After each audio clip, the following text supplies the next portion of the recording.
Ana Molina está aquí, tenemos a Mati, a Calderón y en especial a nuestro ponente de hoy, el abogado Treviño.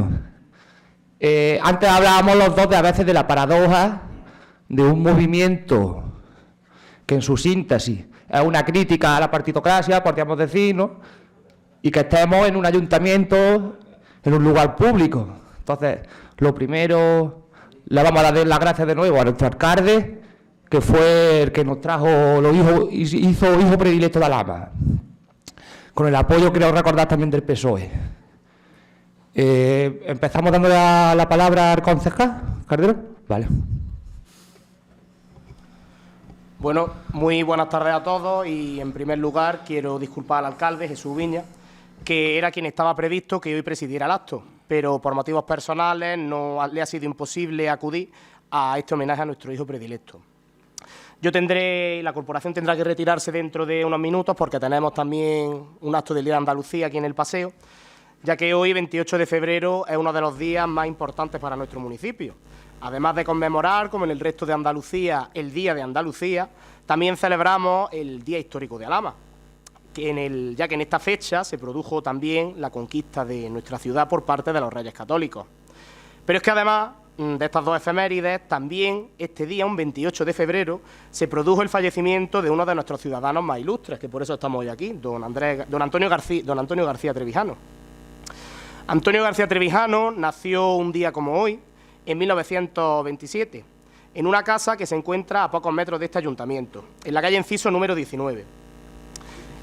Este alameño fue un jurista, escritor, político y pensador, así como probablemente uno de los referentes intelectuales más importantes de España durante el siglo XX. García Trevijano fue un destacado activista antifranquista que jugó un papel fundamental durante la transición española, llegando a ser uno de los organizadores durante los años 60 de asambleas clandestinas de comisiones obreras y también durante estos años un firme defensor de la independencia de Guinea Ecuatorial, jugando un papel muy activo para lograr este objetivo. Trevijano era un conocido defensor de la causa republicana, pero esto nunca le impidió que durante los años de la dictadura se convirtiera en un colaborador de la máxima confianza de don Juan de Borbón, ya que al final ambos eran opositores a la dictadura franquista. Era una persona de tanta confianza de don Juan que cuando Franco decidió nombrar a don Juan Carlos como sucesor, fue don Juan quien decidió llamar a don Antonio García Trevijano para pedirle consejo sobre cómo éste debía proceder y actuar ante la difícil situación y la disyuntiva ante la que se encontraba. En el año 1974, Antonio García Trevijano funda junto a diversos intelectuales la Junta Democrática de España, un movimiento que agrupaba distintas fuerzas políticas, sindicales y sociales de oposición antifranquista. García Trevijano redactó el manifiesto público de la organización y emprendió una ardua campaña política por la ruptura democrática, en virtud de la cual se fundaron un centenar de juntas locales y la Junta Democrática de España. Como coordinador ejecutivo de la Junta Democrática, fue el responsable de pronunciar el discurso de presentación de dicha coalición ante el Parlamento Europeo. A finales del año 75, la firme oposición antifranquista llevó a Trevijano a sufrir un atentado por parte de un grupo de ultraderecha, donde fueron heridos tras ser brutalmente golpeados mientras se encontraba trabajando en su despacho de abogado. Además de su trayectoria antifranquista, Antonio García Trevijano fue un reputado intelectual que durante su prolífica existencia escribió diversos libros y artículos, de igual forma que fue un gran jurista y un importante abogado.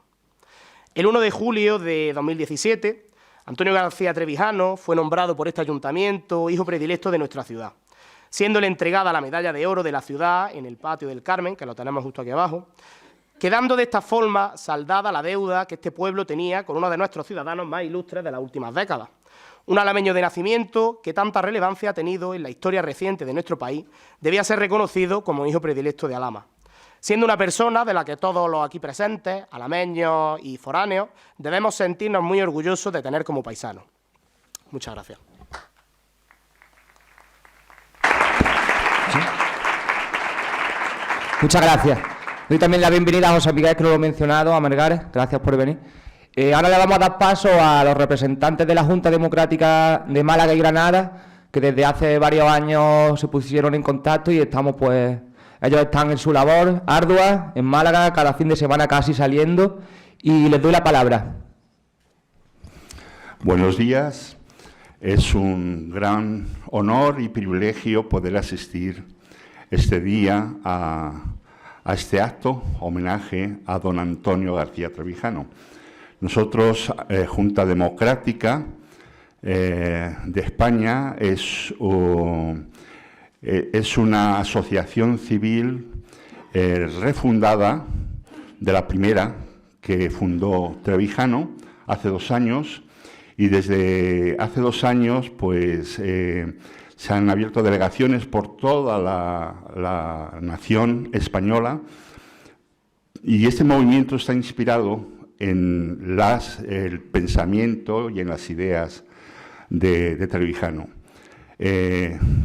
Como no se pudo acabar, Trevijano no pudo acabar lo que se pretendía, de que la nación española tuviese la libertad política para escoger el tipo de Estado y de gobierno que quería. Entonces, bueno, es poder estar aquí y rendirle este homenaje, para nosotros es una satisfacción enorme. Y es un placer colaborar con la Asociación Cultural de don Antonio, que se ha formado en Alhama de Granada. Así que muchísimas gracias.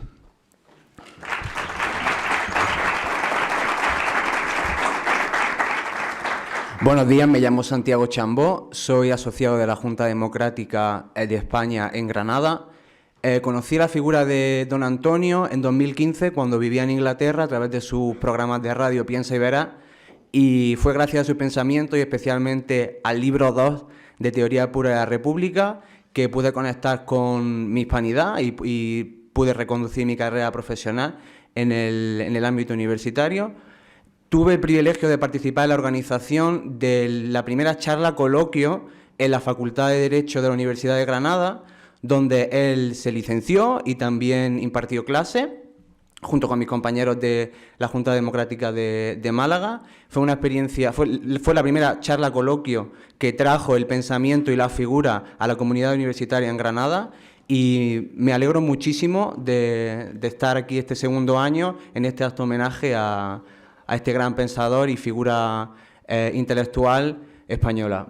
Muchísimas gracias. Gracias también desde la Asociación de Trevijano por vuestra visita. José Miguel, y si algún representante queréis recordar cómo se organizó la situación del hijo predilecto, además, sí fue verdad que fueron ambos partidos los que estuvieron de acuerdo. Creo que quien no quiso fue Izquierda Unida, ¿puede ser? Bueno, Podemos en aquel momento. Si quizás esa mujer conociera a Santiago Carrillo de verdad y la relación que tuvo con Trevijano, hasta que se dio la ventanilla de Arias y, bueno, el Partido Comunista pasó por el aro y el Partido Franquista lo homologó. Quizás si lo supiera. Yo le voy a dar paso ahora a Enrique, que va a ser una breve síntesis biográfica. Muy buenas tardes. Desde el Grupo Municipal Socialista, pues agradecer la invitación y enhorabuena. Y desde aquí sí empezar con unas palabras emotivas también para otro hijo predilecto como Antonio Ramos Espejo, que en estos días nos dejó.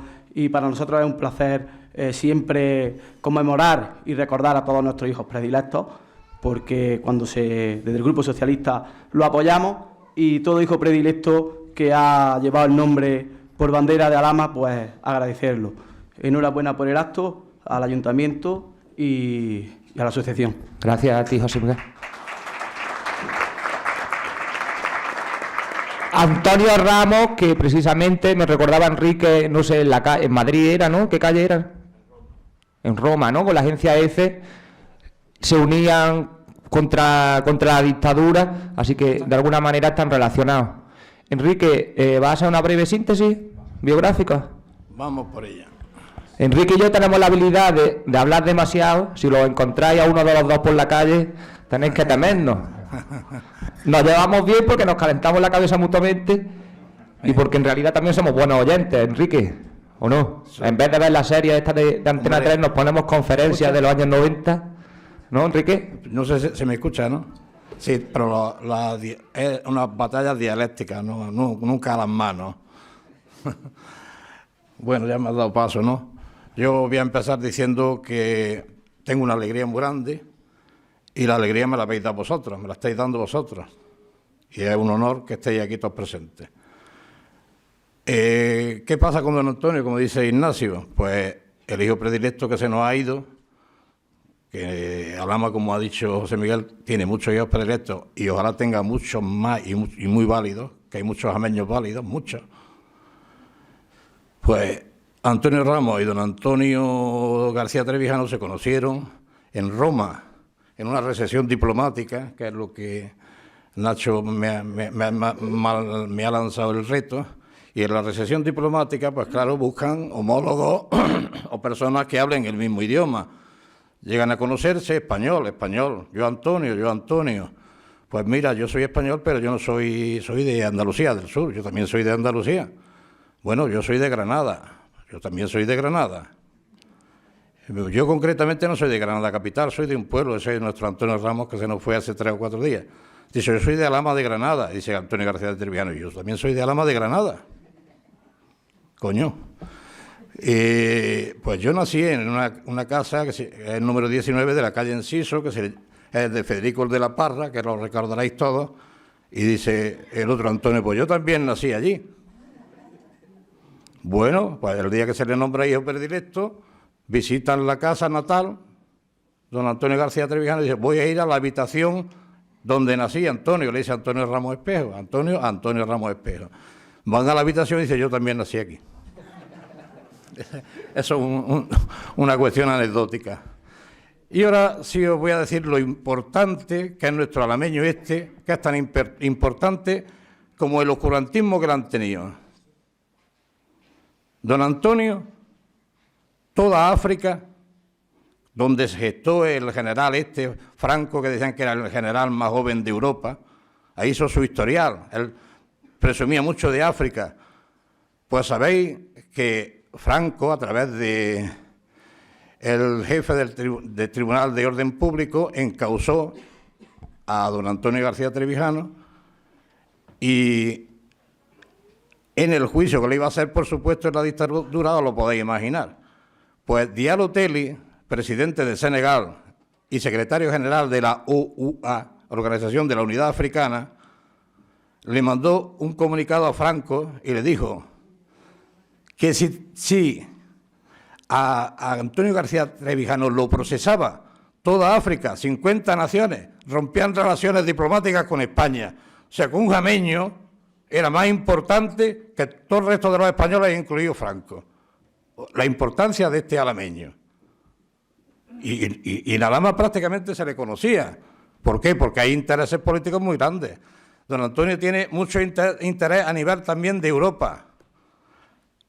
Georges Penal, presidente del Parlamento Europeo, y Claude Chisson, un comisario belga, junto con otros parlamentarios europeos, le invitaron a dar el discurso inaugural del Parlamento Europeo. Nos enteramos cuando el rey Juan Carlos, este saltacamas, como yo le llamo, dio el discurso inaugural en Estrasburgo. Hasta debajo de la cama nos enteramos, aquí en España. Nos enteramos cuando Felipe González dio un discurso inaugural en Estrasburgo. Pero ¿sabéis quién dio el primer discurso en Estrasburgo inaugural del Parlamento? Antonio García Trevijano, antes que el rey y antes que Felipe. Y no se enteró nadie. En el resto de Europa sí. En Norteamérica sí, que hasta lo conocía del Watergate. Y entonces era secretario de Estado Henry Kissinger. Y era, ¿cómo se llamaba el presidente? Que se me ha ido. Nixon. El del Watergate. Pues a ese también el nombre de Trevijano le sonaba más que a los alameños, figuraros. Don Antonio, en el año 1967, con motivo de una resolución de la ONU para la independencia de Guinea, actuó defendiendo a los guineanos que no tenían defensa, a la etnia, a los clanes familiares, porque en Guinea había las dos provincias, Río Muni y Fernando Poo. El sector maderero eran dominantes y el sector del cacao y el café. Pero al pueblo normal no. A esos los atendió don Antonio, incluso les pagó el hotel en Madrid y informó al Comité de los 24 de la ONU de las dificultades que estaba poniendo Franco al proceso de separación de Guinea, un alameño. La Fundación de Comisiones Obreras, con Julián Arisa, con Marcelino Camacho, 2 asambleas consecutivas donde están los juzgados de la Plaza de Castilla, ahora en Madrid. Había una fábrica de medias Wilma que pertenecía a Almacenes Magro. Ahí hicieron las 2 reuniones clandestinas y la policía secreta de Franco ni se enteró. Se enteró en la segunda reunión de la Fundación de Comisiones Obreras 3 semanas después. Y encarcelaron a 17 miembros de Comisiones Obreras y al secretario de don Antonio. Es un personaje alameño, importante, y que tiene mucho que decir. En la época del año 74, bueno, en 1969, nombra Franco heredero de la corona, saltándose a don Juan de Borbón, a su padre, a Juan Carlos I, el rey fugado que tenemos y ninguno le hemos dicho que se vaya, yo tampoco lo puse, ni le he dicho que se vaya. No sé qué español le habrá dicho que se vaya. Pues nombra Franco heredero a Juan Carlos de Borbón y Borbón. ¿Sabéis a quién llama el padre, don Juan de Borbón, el conde de Barcelona? ¿A quién llama para que le redacte 2 cartas? Una dirigida a su hijo y otra a Franco, repudiando y no aceptando esa herencia que acaba de hacer y ese nombramiento.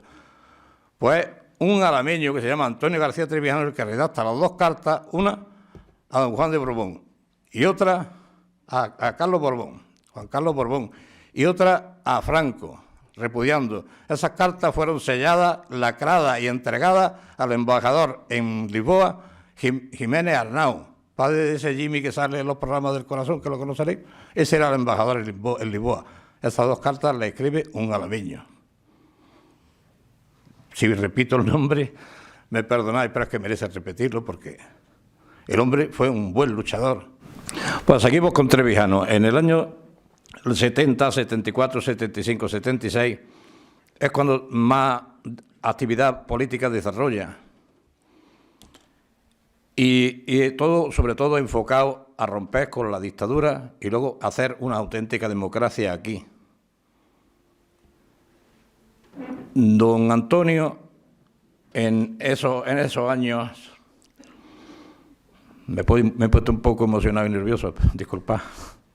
Al mencionar y ver, lo dije al principio que era una alegría, pero en estos años 74, 75 reúne a toda la oposición y hace la Junta Democrática de España con el Partido Nacionalista Vasco, con los catalanes, la Asamblea Catalana, los gallegos, los canarios, el Partido Socialista Andaluz, Enrique Tierno Galván, Partido Comunista de España con Santiago Carrillo, y convence a don Juan de Borbón para, en ese repudio que hace de su hijo, se una y consigue don Antonio que don Juan se someta, y lo aceptaba, a la democracia.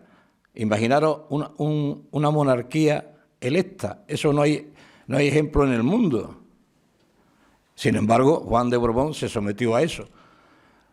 ¿Cómo hacen que se separen de don Juan de Borbón? La Casa Real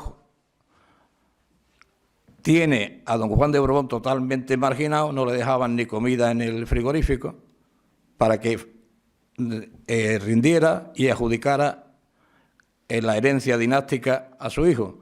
Lo consiguieron, el hombre se rinde un poco y en París, en Lisboa, se reúnen y le dice don Antonio lo que pasaba, que don Juan, el hombre al final ha cortado y no, la firma que hizo pues se echó hacia atrás.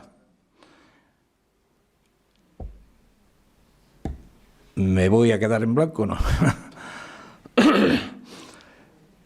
Al echarse para atrás, hablando en términos que no entendamos, él le propone a la Junta Democrática seguir, pero sin Don Juan, sin la Casa de Borbón. Se reúnen en París y en París se le pone Junta Democrática de España por iniciativa de Enrique Tierno Galván, y es cuando ya se le invita al Parlamento Europeo, que don Antonio da el discurso inaugural y le dice en Europa que España iba a ser la primera nación en conquistar sus propias libertades políticas, porque los demás gozaban de las libertades que le había otorgado el ejército vencedor de la Segunda Guerra Mundial, los americanos, que esta es la socialdemocracia llamada hoy, que no son democracias.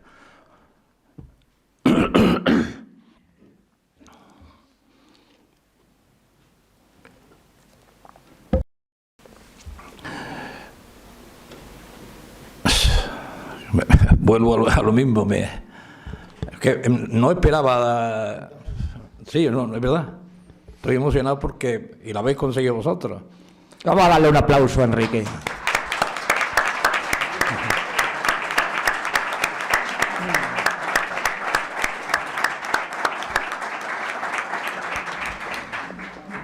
Total, que en el camino de la defensa de la democracia, de la libertad política colectiva, don Antonio ha sido incansable.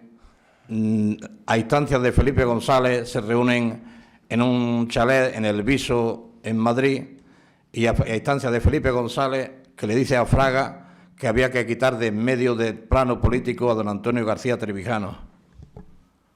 Esa reunión, aparte, se llevó en París, que se desplazó Henry Kissinger, Helmut Schmidt, Willy Brandt, y estando Giscard d'Estaing en París, celebraron, y el objetivo era eliminar a don Antonio del tablero político. A iniciativa de Felipe González, que le pide a Fraga, lo encarcelan, que don Antonio dijo aquí en el Patio del Carmen que estar en la cárcel no tenía mérito. Eso es que ha sido tonto y porque te has dejado pillar, que eso no tenía mérito. El mérito que tenían era para todos los que estaban fraguando lo que hoy tenemos, que don Antonio le iba a interrumpir, porque don Antonio quería la democracia auténtica, no esa democracia parlamentaria que tenemos, que no es la democracia formal, el elegir directamente a un diputado y que el diputado lo pueda revocar, puedas quitarlo si no cumple con la promesa. No hay que llevarlo a los tribunales. Con las papeletitas los quitamos políticamente. Ahora si roba, pues ahí están las leyes penales, que es lo que está haciendo. Don Antonio lo eliminan del plano político en ese sentido. Y al eliminarlo del plano político, cuando sale en la cárcel tiene una anécdota también, que es que metido en la cárcel le llega señal de lo que manda el rey, porque en la universidad esta de Cracovia, en el siglo de las luces, las lumbreras vaticanistas le inventaron eso del rey que reina pero no gobierna. Imaginaros, esto viene a colación cuando don Antonio está en la cárcel, que la primera visita que recibe es la de un diputado que es Muñoz Peirá, de Valencia, y viene a decirle a don Antonio, a disculparse, y siendo rey, decía que no podía hacer nada, porque eso lo había tomado Fraga como un asunto propio. Unos meses después le llega el juez Gómez Chaparro del Tribunal de Orden Público y acusa a don Antonio de haber reunido a toda la oposición y de haber firmado el manifiesto con 14 puntos y de haber cometido un delito contra el gobierno. Y don Antonio le dice que si usted si viniera aquí y no viniera como un guardia de Fraga, sabría perfectamente que no había cometido ningún delito contra el gobierno, sino que había cometido uno mucho más grave, un delito contra el Estado. El juez entró en nervios y le dijo a voz en grito, desacato, y le dice, ¿qué pasa, que me va a meter usted en la cárcel? Estaba ya en Carabanchel. Y luego posteriormente viene don Antonio Pedro Río, que era el presidente del Colegio de Abogados de Madrid, y le dice, Antonio, vengo de parte de Fraga directamente, y tengo orden de ponerte en la calle, en libertad, siempre que hagas como hacen los demás, que le des patadas en las espinillas, pero no le des patadas en los cojones. Y don Antonio dice, yo no le respondo a un tío tan grosero, estaré en la cárcel hasta que Fraga sea ministro, mientras sea Fraga ministro. Y efectivamente, cuando cayó el gobierno de Arias Navarro, inmediatamente don Antonio fue puesto en libertad. Le montó a Franco 7 manifestaciones en Gijón, en Oviedo, en Málaga, en Sevilla, la última en Las Palmas de Gran Canaria, que fue la más multitudinaria.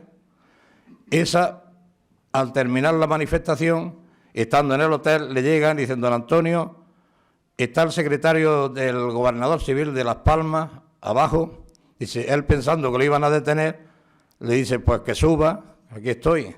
Y el secretario sube y lo que hace, la sorpresa que se lleva don Antonio, y están los hechos, no me los creáis, pero corroborarlo, es que traía órdenes del propio gobernador civil que se ponía a disposición y a la orden de don Antonio García Trevijano, de nuestro alameño. Eso lo presenció el padre de Jiménez Aguilar, ese que fue ministro de Justicia. Don Antonio, una vez que todos ya pasan por el aro y por de la ventanilla de Arias Navarro y se legalizan y montan el sistema que tenemos hoy, el hombre se apartó del plano político y ya recientemente, en el 2004-2006, es cuando toma otra vez la actividad y monta un movimiento que se llama Movimiento Ciudadano para la República Constitucional. Y otra vez se activa viendo la corrupción tan grande que hay y que hay que luchar y lograr la libertad política colectiva, porque él decía que él no era libre si los demás no eran libres. Evidentemente, si la libertad no es colectiva, que es lo que queremos, yo no soy libre mientras el otro no sea libre. Quiero ser breve, no sé si ya os lo he hecho una síntesis más o menos con esas interrupciones, porque sigo emocionado por vosotros, de verdad, y daros las gracias, muchísimas gracias por asistir.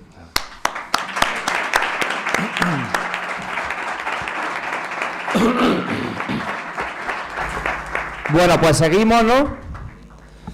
Yo recuerdo hace unos años que venía de jugar a fútbol y llego a mi casa y está mi madre, como siempre, allí cosiendo con su casa.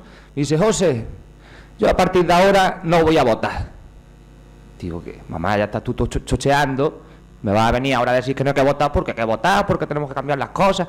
No. Yo he visto un vídeo y en el vídeo ese dice que cuando nosotros votamos que no elegimos a nadie, que vienen en lista y que nosotros no tenemos capacidad de elección. Digo, bueno, deja a mí esas cosas. Y efectivamente, cuando conocí la figura de Antonio, empezamos a indagar, mi mamá tenía razón, fíjate tú. Luego, una vez que más o menos me aprendí un poco el ideario de nuestro paisano, el año pasado me fui a Uruguay con una beca de esta de investigación y yo tenía una costumbre lúdica, que me iba a la farmacia y compraba una planta medicinal, que aquí no es ilegal, que aquí es ilegal, que no se enteren mis padres. Entonces le daba 2 calas y me iba a calentarle la cabeza a las sedes de los partidos. Y claro, cuando llevábamos una hora ya hablando, me decía, che, tenés razón, una democracia burguesa. Le digo, después de una hora me ha dado la razón. Es una pena que no tengamos una democracia formal. Por ejemplo, yo me estoy acordando de mi amigo Jorge Espejo, que es concejal, pero no es concejal electo, y es totalmente una pena, porque si tuviéramos una democracia yo podría decir, bueno, pues yo quiero de alcalde a X, quiero de este concejal y quiero a otro concejal, y yo supongo que entre todos los que hay en Alhama pues saldría un equipo de gobierno muchísimo mejor. Tenemos preparado un vídeo, ¿no, Eliseo? ¿Lo vas a poner antes de la conferencia? Ponemos unos pequeños fragmentos y ya damos paso a nuestro conferenciante. ¿Qué fue Franco? La esencia del régimen franquista, ¿en qué consiste? En que haya un poder que no tenga control. El que una persona, o un partido, o un grupo, no tenga control. ¿Y cómo lo consigue? Pues uniendo el gobierno con las cortes. El que está en el gobierno maneja las cortes, y los jueces, el órgano superior de los jueces también. Bueno, sobre eso te voy a preguntar ¿Qué hay enseguida. ahora? Pues digo, ¿qué hay ahora? Ahora está el partido mayoritario en el gobierno, tiene la mayoría de las cortes. Y ese tiene la mayoría en el Consejo del Poder Judicial. No hay control del poder. ¿Cómo se le puede llamar democracia?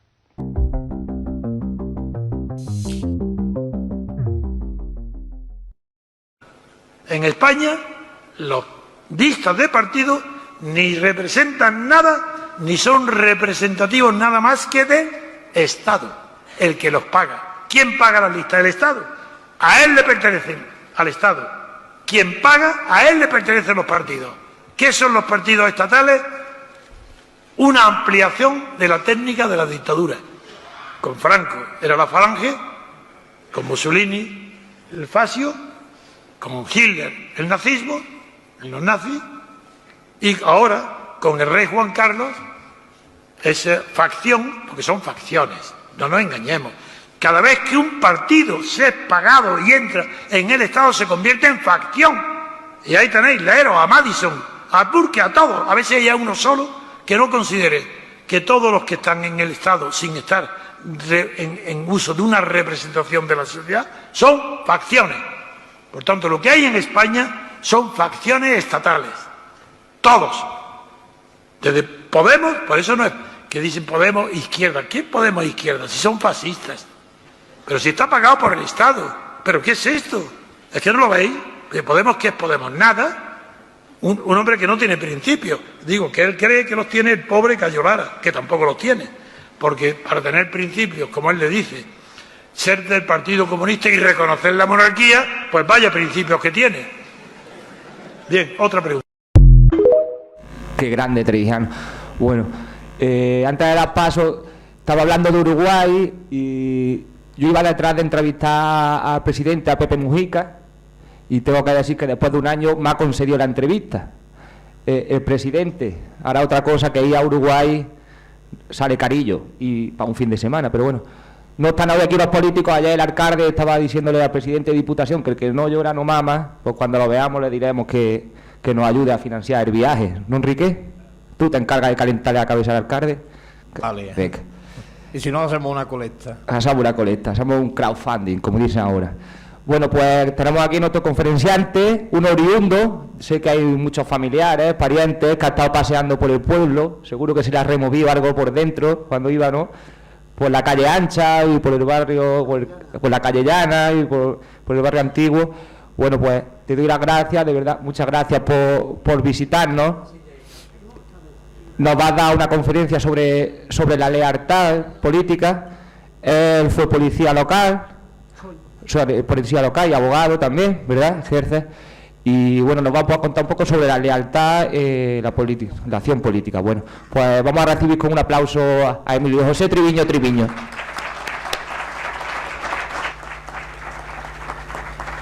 Muchas gracias, Ignacio, Enrique.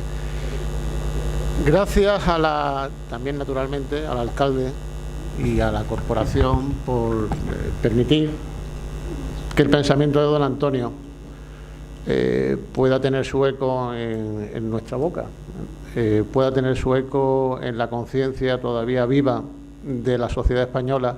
Y qué suerte que yo pueda venir a Alhama de Granada, porque como ha dicho Ignacio, efectivamente se vuelve a dar otra coincidencia, y es que yo me encontré con el pensamiento y conocí a la persona de don Antonio García Trevijano en 2013, pero les puedo asegurar que no tenía ni idea de que había nacido en Alhama de Granada. Mis padres nacieron en Alhama de Granada, yo venía desde pequeñito a Alhama de Granada y obviamente para mí es un doble honor y una satisfacción tremenda, tanto por la memoria de mis padres como por la propia memoria mía, que está muy viva. Hoy paseaba con un amigo por la calle Llana, número 11, era la fachada de la casa de mi abuela y de mi abuelo. Entonces, gracias, de verdad, sinceramente.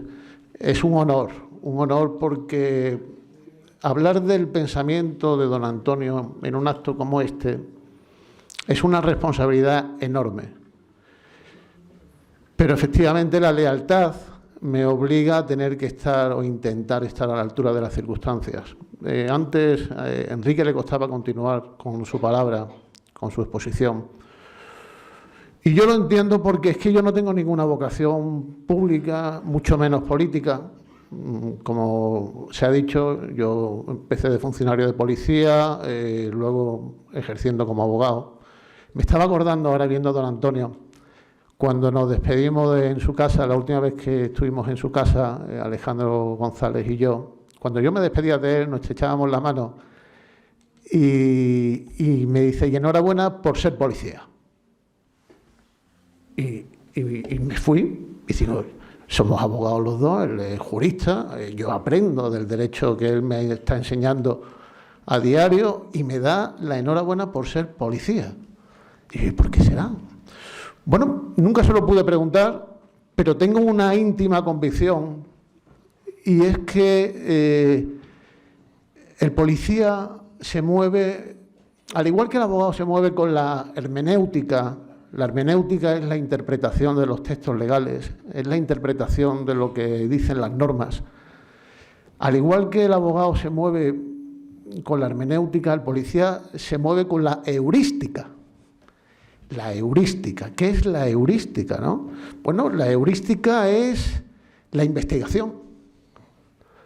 La heurística es la expresión de eureka, que viene del griego y es lo he descubierto, ¿no? Eureka. Es verdad, es que para mí fue un descubrimiento el pensamiento de don Antonio. Don Antonio se ha dicho muchas cosas ciertas de él, ¿no? Pero don Antonio sobre todo era un patriota. O sea, era una persona leal a unos valores que tienen que encarnar toda nación bien nacida. La heurística hoy en día es muy necesaria porque estamos muy adoctrinados, estamos imbuidos en una forma de ver la vida tóxica, estamos imbuidos de unos términos jurídicos, unos términos políticos engañosos. Y desgraciadamente esos términos engañosos forman una estructura que monta una serie de prejuicios que nos incomunican. Hace un momento me preguntaban, ¿eres político? Digo, no, yo no, o sea, o estás en la política. Yo estoy en la política, pero yo no ni defiendo una ideología cuando estoy aquí, ni defiendo un partido político, ni defiendo una asociación. Les puedo asegurar que yo lo que defiendo es la memoria de mis padres, la memoria de España, defiendo la realidad de la sociedad española, defiendo la lealtad en la acción política. La lealtad es una palabra que tengo la sensación que se esconde. Es una palabra que no se utiliza comúnmente. De hecho, es una palabra difícil de manejar. Yo soy consciente. Cuando Enrique me llamó por teléfono para pedirme que diera una conferencia aquí, y acepté inmediatamente, es un honor, como he dicho. Y le dije, bueno, el tema ya lo tienes, Enrique, la lealtad en la acción política. Yo ya había escrito un artículo en la página que tenemos los compañeros de la acción política, que se titulaba La lealtad en la acción política. España está huérfana de líderes políticos. España no tiene pensamiento político. España tiene actualmente una serie de referentes con consignas. Tiene muchas instituciones públicas. Tiene muchos canales de televisión, muchas universidades, muchos institutos, millones de funcionarios. Pero no tiene cultura política. La cultura política está escondida en un pensamiento que no penetra en la Universidad Española, afortunadamente hasta hace muy poco, gracias al esfuerzo de los compañeros en Granada, por fin. Es verdad, también el año pasado estuvimos en la Facultad de Ciencias de la Educación hablando de esto, ¿no? Ya empezamos, pero les puedo asegurar que yo hace un poquito más tiempo intentamos hablar del pensamiento de don Antonio García Trevijano en la facultad de una universidad de Málaga, en la Universidad de Málaga, en una facultad. No voy a decir ni el nombre, no merece la pena. Y tuve una conversación de 1 hora con un catedrático de Ciencias Políticas, porque estábamos dispuestos a financiar una clase para que los alumnos universitarios pudieran plantearse si el sistema político que tenemos actualmente era el mejor que hay o hay otras alternativas que quizá la sociedad española merezca y necesite. No tuve forma de convencer a un catedrático de Ciencias Políticas para que se pudiera hablar del pensamiento de don Antonio García Trevijano. Digo pensamiento de don Antonio García Trevijano, pero es un pensamiento que está inspirado también y en gran parte en la Constitución de los Estados Unidos. O sea, desen cuenta, la Constitución de los Estados Unidos es una referencia en el pensamiento de don Antonio García Trevijano y no se enseña en las facultades de la Universidad Española. No se enseña. Yo soy abogado. Yo terminé la carrera de Derecho convencido de que yo era libre, de que yo iba a un tribunal de justicia y estaba defendiendo los intereses de mi cliente, pero además con igualdad de armas, porque es un principio procesal. Cuando se va a un juzgado tienes que ir con igualdad de armas para que luego el juez o el magistrado pues resuelva. Pero es que no hay una democracia como tal en España. Es que no hay tales libertades. Este es el gran drama que tenemos actualmente. Esta es la cuestión, ¿no? Y parte de ese drama es que los ciudadanos que no nos dedicamos a la política estamos abocados, estamos obligados moralmente a ser leales con nuestra sociedad y a tomar la palabra en situaciones que son realmente violentas para los que no tenemos ningún prurito de ser famosos, ni populares, ni mucho menos salir a la palestra pública para hablar de política, ni más ni menos. Se dan cuenta, si lo sabemos todos. Aquí hay familiares míos. Una discusión de política en una casa, en una familia, eso te puede costar perder la amistad, la relación con tu pariente. Es cierto. Porque nos están fanatizando. No puede ser. Es antinatural que hablar de política en el seno de tu sociedad nos enfrente. Nos enfrente. Pero si no hablamos de política, entonces ¿de qué hablamos? ¿De fútbol? ¿De qué hablamos entonces? ¿Qué es la política?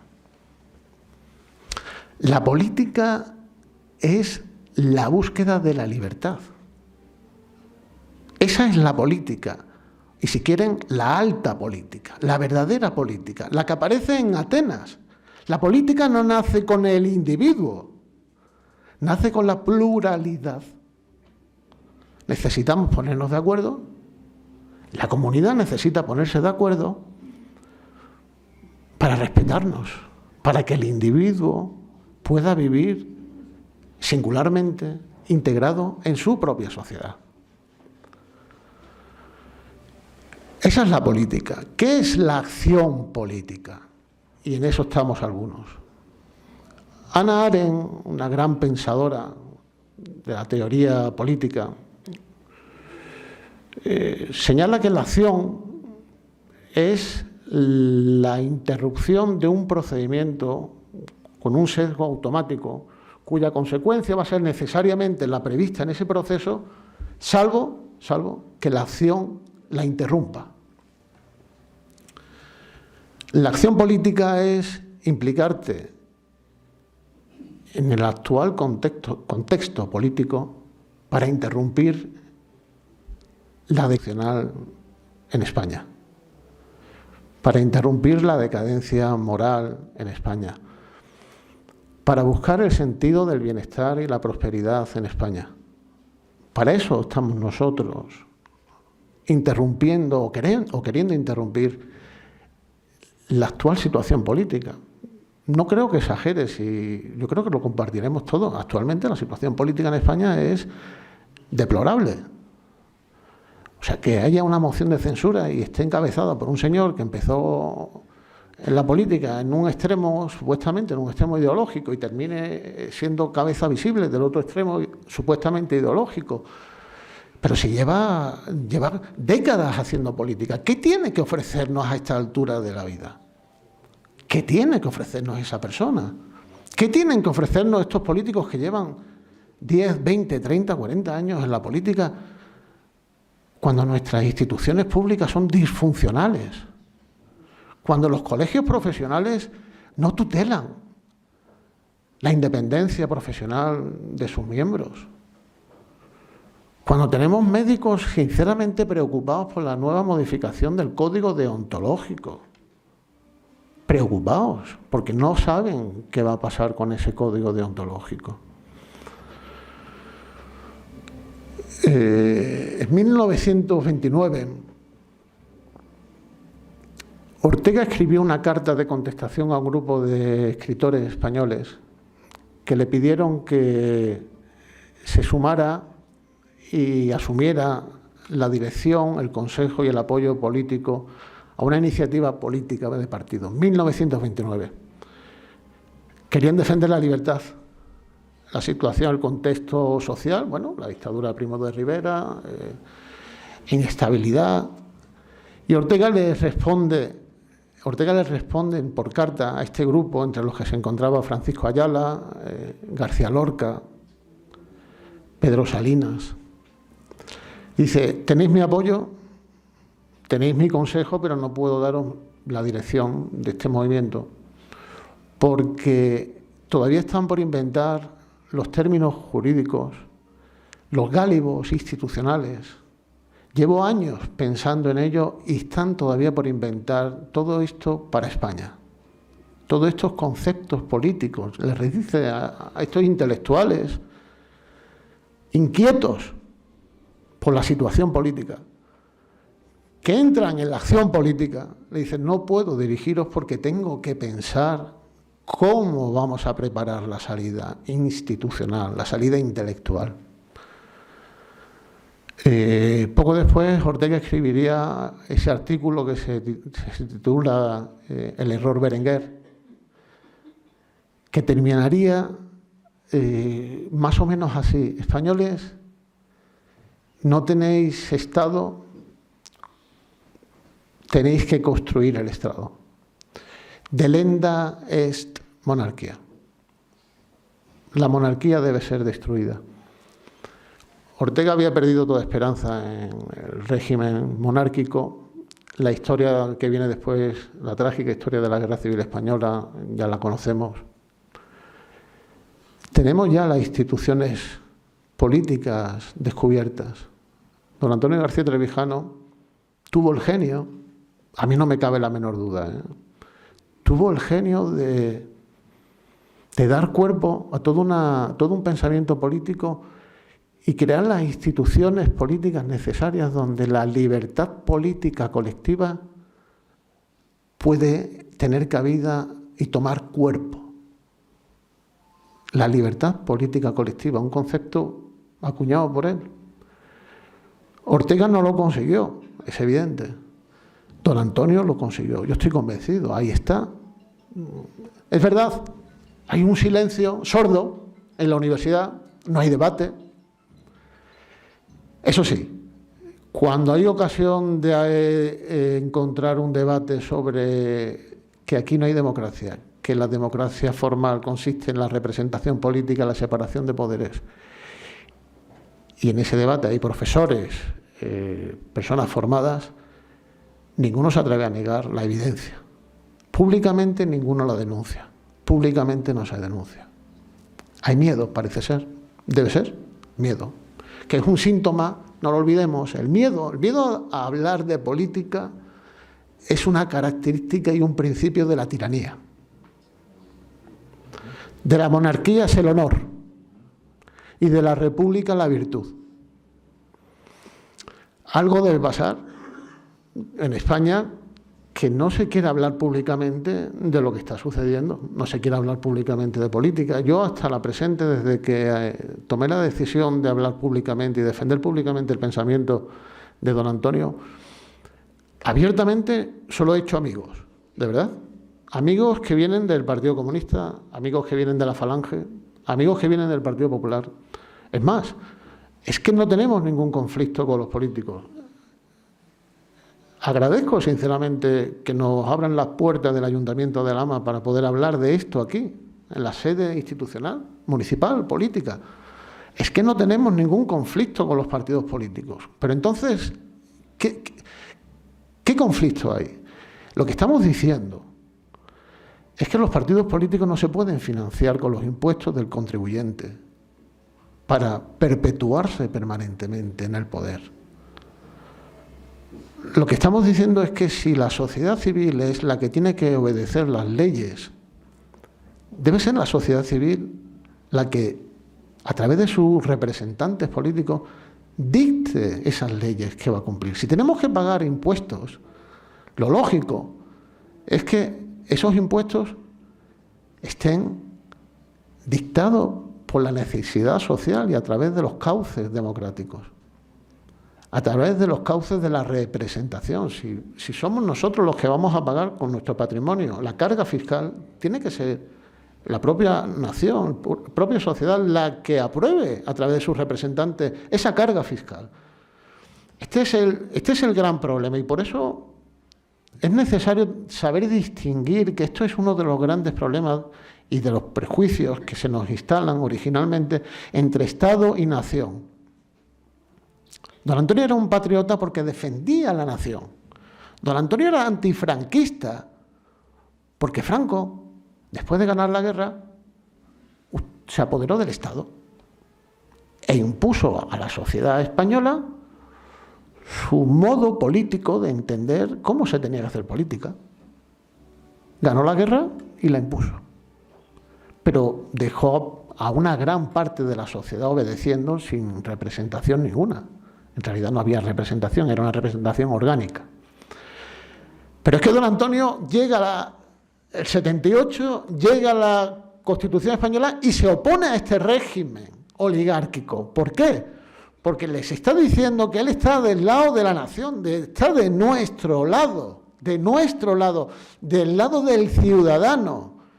Y le dice a los partidos políticos que no pueden instalarse en el Estado para perpetuarse, porque ni tienen separación de poderes, no hay unas elecciones separadas donde se elija un poder legislativo en unas elecciones correctamente establecidas y un poder ejecutivo, separación de poderes. Esa es la separación de poderes, la virtuosa. Y luego está el poder judicial, los jueces. No pueden estar dirigidos por un Consejo General del Poder Judicial politizado, porque tampoco así creamos independencia en la decisión de los altos tribunales. Este es el gran problema y el gran conflicto que don Antonio se dedicó a investigar, a estudiar y a trasladar a todos aquellos que quisieron escucharle. Las instituciones públicas lo dejaron al margen, se llama puramente ostracismo. La sociedad civil, gracias a los medios de comunicación, la Internet, aquellos pudimos ir siguiendo, leyendo su obra.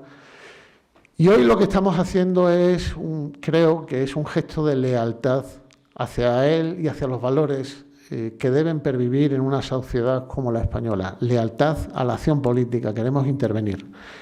La lealtad es un principio de actuación. Por lealtad se debe o debemos entender, con arreglo al pensamiento de don Antonio, a un principio de actuación que debe estar dirigida a la acción. Un principio de actuación para llegar, siguiendo el esquema de Hannah Arendt, muy sencillito y sirve de fórmula de pensamiento.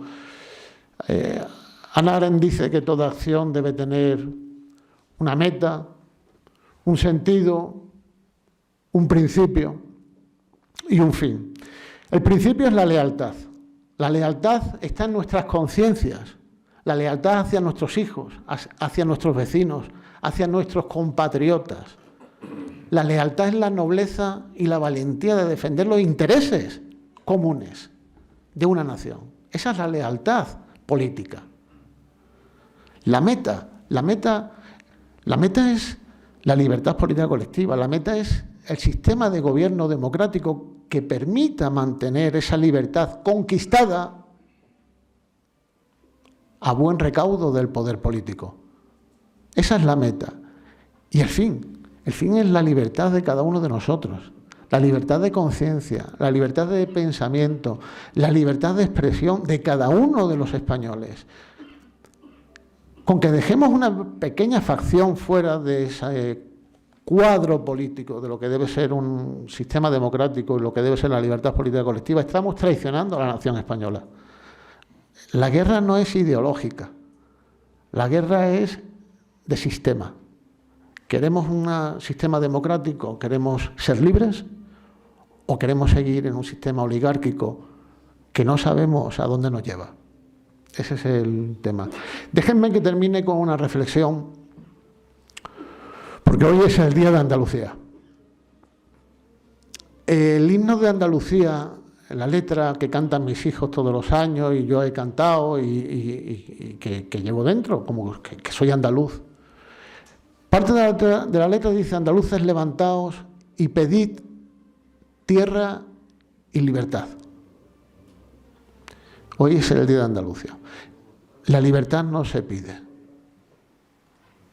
La libertad se conquista. En el momento que tengamos que pedir libertad es que alguien nos la otorgará y nos la quitará cuando le convenga. Seamos libres. Muchas gracias.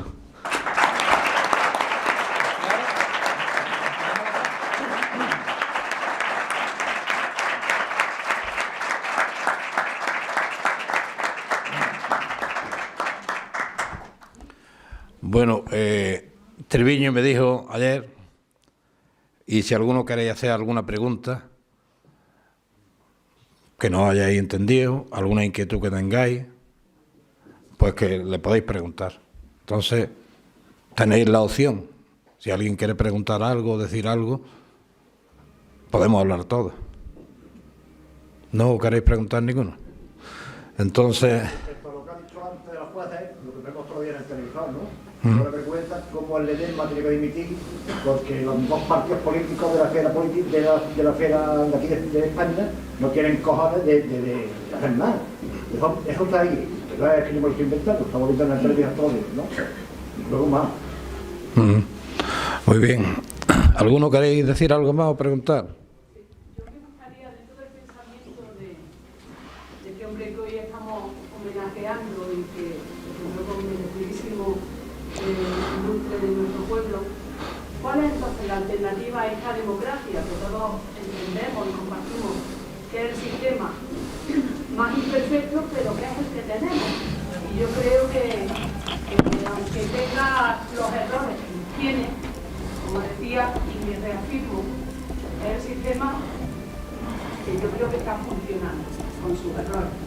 ¿Cuál es el sistema político alternativo que tenía García Trevijano?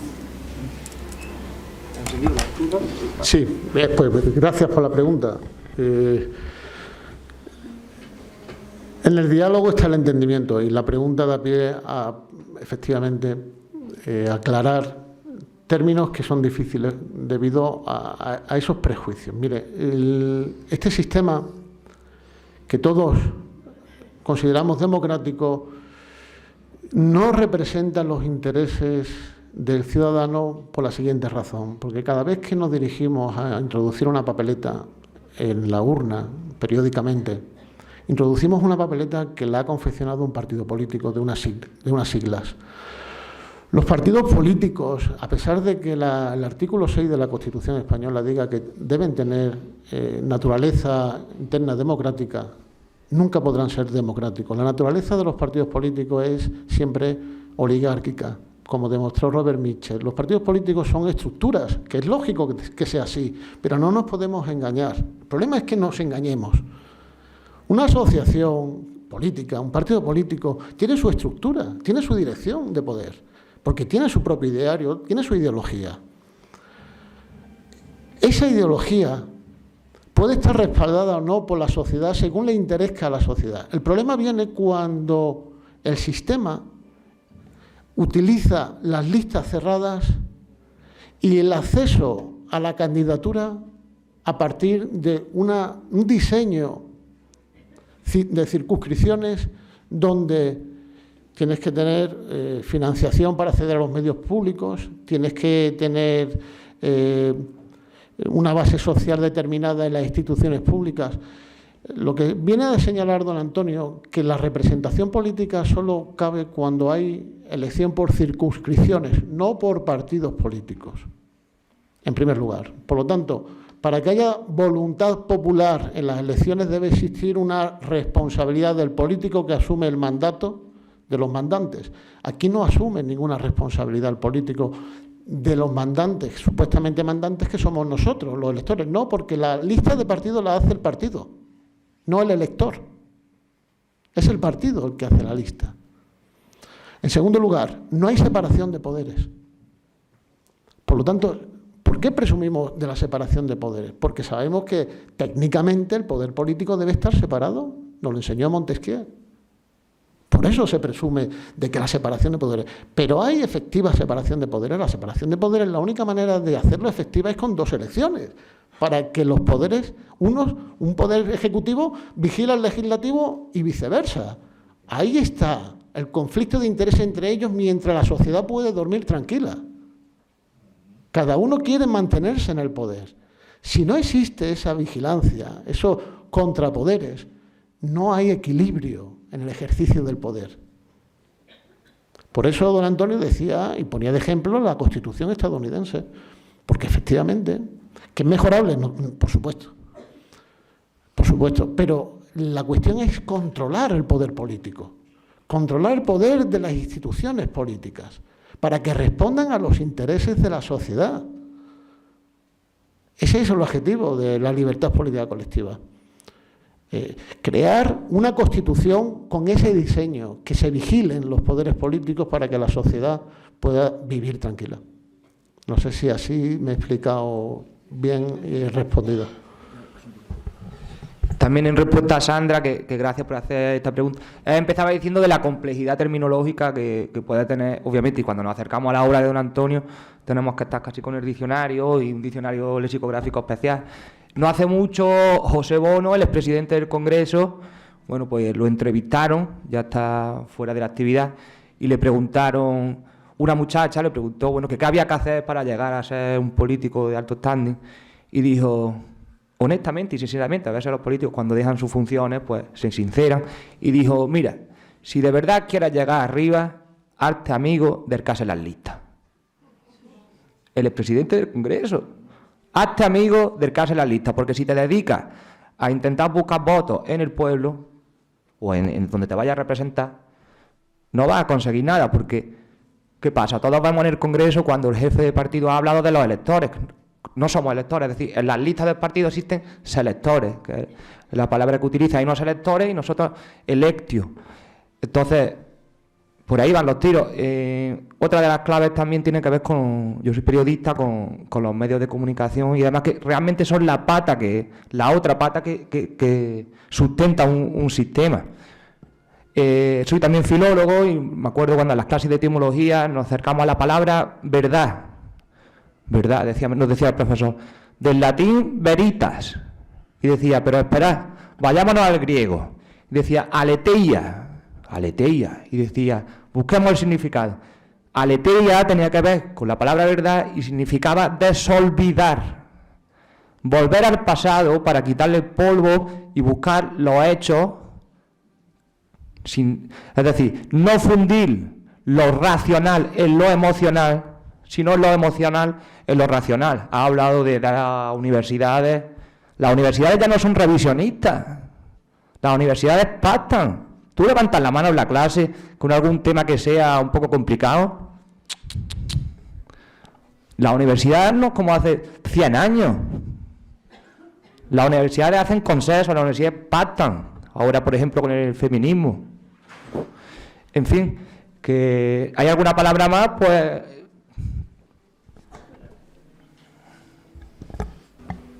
Bueno, tengo el privilegio de tener micrófono. Me gustaría hacer una pregunta porque usted es jurista, ¿verdad? Abogado, vale. Entiendo bien la interacción entre el Parlamento y el Gobierno en cuanto al que no existe separación de poderes. He intentado buscar por mi cuenta cuál es el mecanismo que tiene el Parlamento para controlar el Poder Judicial, que creo que es clave para mantener, o sea, en el supuesto de que tengamos una democracia en el futuro, eso es clave. Entonces, no entiendo cómo controla el Parlamento a día de hoy al Poder Judicial y cómo los políticos controlan el Poder Judicial en España. Sí. Bueno, sí hemos oído hablar del Consejo General del Poder Judicial, ¿no? De las cuotas que tienen cada partido político respecto a la elección. Esas personas, el Consejo General del Poder Judicial es el órgano de gobierno, es el órgano que se encarga de establecer, bueno, pues el régimen profesional y la carrera profesional de la judicatura. Por lo tanto, bueno, pues si son sesgos ideológicos lo que determina la composición del Consejo General del Poder Judicial, necesariamente, a la hora de determinar cómo se van a promocionar los magistrados, pues tendrá una impronta, ¿no? el problema del Poder Judicial quizás se vea mejor si explico cómo lo propone el pensamiento de don Antonio García Trevijano. El Poder Judicial, cada vez que se acude a un tribunal de justicia, lo que se está pidiendo es que se resuelva un conflicto, una patología jurídica y un conflicto que entre las personas no se puede resolver, y es el juez el que determina en qué sentido va a recaer la sentencia. Ese juez, unas veces existirá una implicación pública, otras veces no. El contencioso administrativo pues regula materia administrativa, agencia tributaria, impuestos. Muchas veces afecta a entidades financieras. Si la carrera profesional de la magistratura, si los órganos de alta instancia están condicionadas por la crítica técnica de sus resoluciones a través del juicio crítico de magistrados, de fiscales, de letrados de la Administración, secretarios judiciales, de abogados, de procuradores, de catedráticos de Derecho, de la comunidad jurídica. Si es la comunidad jurídica la que está defendiendo los intereses de los ciudadanos, yo, abogado, una sentencia, veo que esa sentencia está bien redactada, está bien defendida los fundamentos jurídicos, está bien resuelto el conflicto conforme a derecho, yo tendré una opinión favorable de ese magistrado. Si la comunidad jurídica es la que determina qué órgano de gobierno debe estar dirigido, o sea, por quién debe estar dirigido el órgano de gobierno, la comunidad jurídica, ya que nuestro derecho es un derecho técnico, tendrá sentido, es coherente. ¿Por qué? Porque el justiciable ve vigilada la calidad de la justicia a través de esa comunidad jurídica que tendrá que determinar quién está al frente de ese órgano de gobierno, del Poder Judicial. Muchas veces se defiende por parte de los magistrados que sea el propio cuerpo judicial el que elija.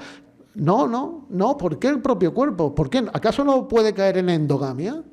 ¿Quién tiene que obedecer las leyes? ¿Quién está sujeto a esas leyes? Es el justiciable. Pero el justiciable no tiene herramientas intelectuales, técnicas, jurídicas para determinar o valorar si esa sentencia que le ha venido en contra no está bien vista, no ha estado bien razonado. No lo tiene. Ahora, el notario, el registrador, cuando tiene que inscribir, anotar, el letrado de la Administración de Justicia, el cuerpo de funcionarios de justicia, los abogados, ese es el órgano vivo que está en contacto con el Poder Judicial, el que tiene que decidir qué magistrados son los que tienen calidad jurídica para estar dirigiendo ese poder. Vale, entonces, a día de hoy ¿cómo se elige el Consejo General del Poder Judicial? Porque me parece en nuestra lucha, me parece que es un punto clave sobre el que no hay claridad. O sea, ¿qué mecanismo existe a día de hoy para elegir al Consejo General del Poder Judicial? Ahora mismo yo no te lo sé decir, es que ni me interesa. Vale. Es que ni me interesa, es que yo me lo estudié en su día, no sé si son un quinto, 2/3, es que da igual, es que son facciones. Sí. ¿Entiendes? Obviamente lo entiendo, pero para poder atacar a un punto tenemos que poner el nombre y apellido al problema. Lo mismo que sabemos cuál es el problema de las elecciones por circunscripciones no uninominales. O sea, le hemos puesto nombre y apellido a ese problema, también tenemos que poner nombre y apellido a este otro problema. Pero si es que el nombre y apellido está redactado en la Constitución. ¿Vale? Pues he intentado leerme todo ese aspecto y solamente he conseguido encontrar un artículo académico sobre este respecto muy oscuro que no puedo entender. O sea, no sé cómo se presentan los candidatos, no sé cuándo los diputados dicen elegimos a este otro, no lo entiendo. Y creo que hace falta hacer trabajo en ese aspecto desde nuestra lucha para clarificar cuál es este mecanismo, para poner nombre y apellido y que podáis criticarlo. Pues ya tienes ahí tu trabajo. Yo no puedo hacerlo. Porque todos. Bueno, perdón, sí, ya dejo el micrófono. Porque, yo sigo emocionado, que conste, porque me habéis dado una sorpresa muy buena. ¿Alguien del público quiere preguntar algo más? Yo sí respondería una cosa a Sandra, que ¿cuál es la alternativa? Pues no votar, que es la forma más pacífica, sin pegar ni tiros ni nada, de decir, mira, que no valéis, que ya estamos hartos de corrupción, que huele, que apesta. Esa es mi alternativa, luego cada una que haga la que quiera. Ahora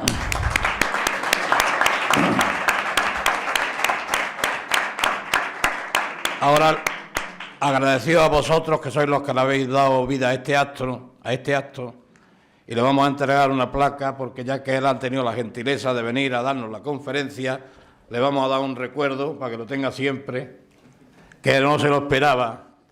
En absoluto, muchísimas gracias, Enrique. Que lo puedes leer.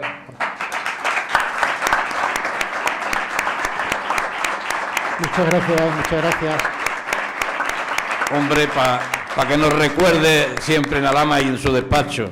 Sí, señor. Y ahora, el año anterior se visitó la casa de Trevijano y se le entregó un pequeño detalle a los propietarios.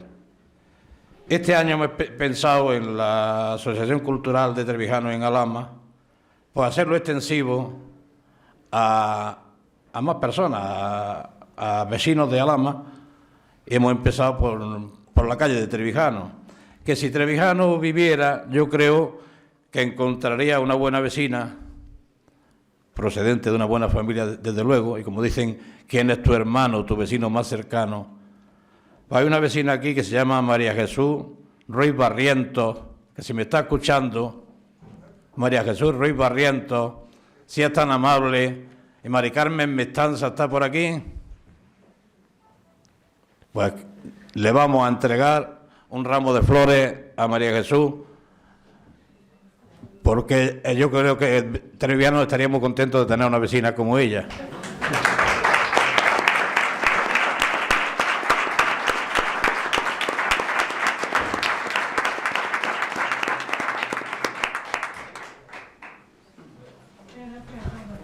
Damos por clausurado este evento. Muchas gracias de nuevo por venir. El año que viene intentaremos hacer otra.